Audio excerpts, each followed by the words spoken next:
ان drive استعمال کرنے والے، یہ ایپ یوز کرنے والے ہو جائیں تھوڑے سے ہوشیار، خبردار۔ پاکستانی عوام جہاں پر ہو جناب تو وہاں پہ خیر نہیں ہوتی ہے۔ پاکستانیوں نے ایسے ایسے فراڈ متعارف کرا دی ہیں کہ انسان کی جو عقل ہے، سوچ ہے، وہ دنگ رہ جاتی ہے۔ جیسے ہی 8,000 روپے دوسرے اکاؤنٹ میں ٹرانسفر ہو جاتے ہیں، یہ آدمی 8,000 روپے اس میں ٹرانسفر کر دیتا ہے تو جناب ساتھ ہی اس کا نمبر، اس کا واٹس ایپ، ہر چیز سے مطلب اس کو بلاک کر دیا جاتا ہے۔ السلام علیکم ناظرین، میں ہوں نایا بدر۔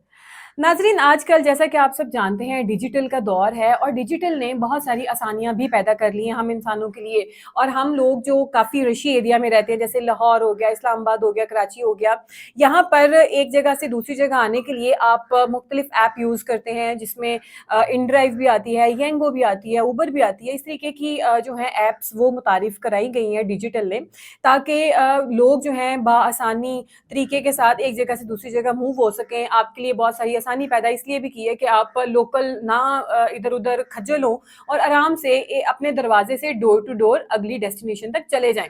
اب ناظرین، ان ڈرائیو استعمال کرنے والے، یہ ایپ یوز کرنے والے ہو جائیں تھوڑے سے ہوشیار، خبردار، کہ ان ڈرائیو والوں نے ایسے ایسے فراڈ کرنے شروع کر دیے ہیں۔ اب یہاں پہ اس ایپ کا تو کوئی قصور نہیں ہے، یہاں پہ جس نے بھی آنا ہے وہ رجسٹرڈ اپنے آپ کو کرائے گا اور اس کی ڈیٹیلز وغیرہ انہوں نے لی ہوتی ہیں، لیکن پاکستانی عوام جہاں پر ہو جناب تو وہاں پہ خیر نہیں ہوتی ہے۔ پاکستانیوں نے ایسے ایسے فراڈ متعارف کرا دی ہیں کہ انسان کی جو عقل ہے، سوچ ہے، وہ دنگ رہ جاتی ہے۔ آپ دیکھ رہے ہوں گے اپنی اسکرین کے اوپر کہ ایک آدمی کی تصویر ہے، محمد عاشق اس کا نام ہے، ان ڈرائیو یہ جو ہے چلاتا ہے، اس نے اپنا رکشہ ان ڈرائیو کے اوپر رجسٹرڈ کرایا ہوا ہے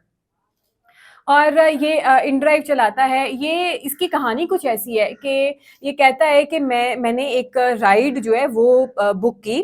وہ رائڈ ایسی تھی کہ پارسل ایک جگہ سے دوسری جگہ لے کے جانا تھا، اور اس پارسل والے کا جب اس نے رائڈ اوکے کر لی، اس نے کہا کہ آپ جو ہے نا اس فلانی جگہ پہ چلے جائیں جہاں سے اس نے رائڈ لی، یہاں سے آپ نا پارسل اٹھائیں، اور 40,000 میں نے ان کو پے کر دیا ہے، 8,000 میں نے ان کو مزید پے کرنا ہے، تو آپ ایسا کریں ان کو پے کر دیں، تو آپ جیسے ہی وہ پارسل ادھر سے لا کے مجھے ڈیلیور کریں گے تو میں آپ کو اسی ٹائم 8,000 روپے دے دوں گا۔ جناب وہ ایک رکشہ ڈرائیور، قسطوں کے اوپر اس نے رکشہ لیا ہوا ہے، اور 6.5 لاکھ روپے مالیت کا یہ رکشہ ہے، اور اس یہ کہتا ہے کہ میں نے وہ پارسل وہاں سے اٹھایا، 8,000 روپے میں نے کسی جائز کیش والے سے کرائے، اور اس کو میں نے یہ بھی بتایا کہ میں غریب بندہ ہوں، میرے پاس پاکٹ میں تو 8,000 روپے نہیں ہیں، میں نے کسی سے پکڑے ہیں، اور اس چیز کے بھی اس نے جو ہے وہ فوٹو وغیرہ بنا کے سارا اس کو ڈیٹیلز وغیرہ بھیجی، اور اس نے کہا کہ دیکھ لیں میں نے 8,000 روپے کسی سے پکڑے اور میں باپ کے لیے اس کو دے رہا ہوں، تو اب میں آؤں گا تو آپ برائے مہربانی مجھے پارسل لے کے مجھے 8,000 روپے میرے واپس کر دینا۔ وہ کہتے ہیں ٹھیک ہے، آپ فکر ہی نہ کریں۔ جیسے ہی 8,000 روپے دوسرے اکاؤنٹ میں ٹرانسفر ہو جاتے ہیں، یہ آدمی 8,000 روپے اس میں ٹرانسفر کر دیتا ہے تو جناب ساتھ ہی اس کا نمبر،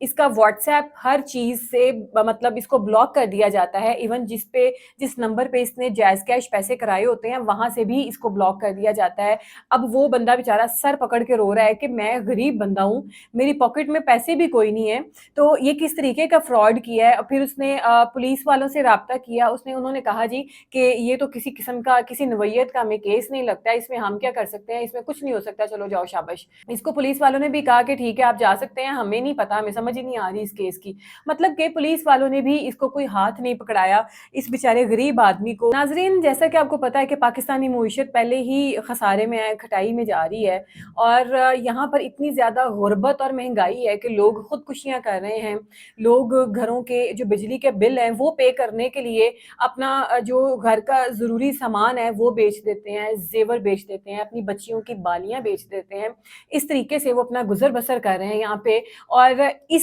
دور میں، ان حالات میں اس طریقے کے فراڈ، اور وہ بھی ایک غریب آدمی کو کہ جس کی غربت نے پہلے ہی کمر توڑی ہوتی ہے، یہ فراڈ اس بیچارے کو مزید دبا دیتے ہیں کہ وہ اس قدر اتنے برے طریقے سے منہ کے بل گرتا ہے کہ اس کو خود سمجھ نہیں آتی کہ میں یہاں سے اٹھوں، کپڑے جھاڑوں، آگے چلوں، یا میں یہاں پہ بیٹھ کے ماتم کروں کہ میرے ساتھ ہوا کیا ہے۔ تو یہ تھا ایسا واقعہ، یہ محمد عاشق کے ساتھ پیش آیا۔ خدا را ایسے اسکیم سے بچیں، کبھی بھی کسی کو بغیر شناخت کے پیسے مت کرائیں. ایسی بہت سارے کیسز جو ہیں وہ رپورٹ ہوتے ہیں، لیکن ہماری عوام نہ جانے کیوں کہاں سو رہی ہوتی ہے، پھر کسی نہ کسی ایسے اسکیم کا حصہ بن جاتی ہے، ایسے ان کے ساتھ دھوکا ہو جاتا ہے. نہ جانے کیوں یہ لوگ نہیں سمجھتے ہیں اور پھر ایسے دھوکے ایسے فراڈ کا حصہ بن جاتے ہیں. اپنے آپ کے اوپر ترس کھائیں. اب زمانہ اتنا فارورڈ ہو چکا ہے خاص کر پاکستان کا کہ اگر لوگوں نے فراڈ کے بڑے طریقے نکال لیے ہیں تو لوگ بھی آج کل کے بڑے سیانے ہیں، ان کو پتہ چل جاتا ہے کہ جو ہے یہ فراڈ ہو رہا ہے.